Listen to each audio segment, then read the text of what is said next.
ஒரு ஆசிரியை அல்லது ஒரு ஆசிரியருடைய மனசுல இருக்கிற அந்த ஜீவ காருண்யம் தான் கல்வின்னு சொன்னாங்க. And there is no stopping the growth of a good educated society. அந்த காலத்தில் சொன்னாங்க, கேடில் விழிச்செல்வம் கல்வி, மற்றவை மாடல்ல மற்றவைம்பாங்க.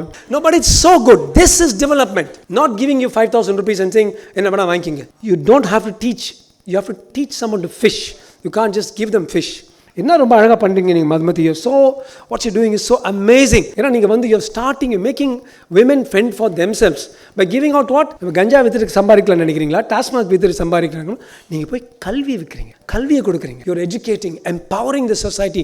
அப்படி பண்ணும்பொழுது உங்களையும் நீங்கள் மேம்படுத்துறீங்க. You are empowering yourselves as well in the same process. Bharathiyar இங்க இருந்திருந்தாரு, இவர் சொல்லியிருப்பார், நிமிர்ந்த நன்னடை நேர்கொண்ட பார்வை நிலத்தில் யாருக்கும் அஞ்சா நெறிகளும் செம்மை மாதர் திறம்புவதில்லையாம் சொன்னார் முண்டாசு கவிஞர் பாரதியார். உங்களை பார்த்தா சொன்னார். அவர் சொன்ன காலத்தில் வந்து இது மாதிரி ஸ்கூல்ஸும் இல்லை, இது மாதிரி ஸ்ராத்த மனுவும் இல்லை, இது மாதிரி பெண்களுக்கு ட்ரைனிங்கும் இல்லை. But now we are growing into ஒரு பொன்னான ஒரு காலத்தில் வந்திருக்கோம். I never thought myself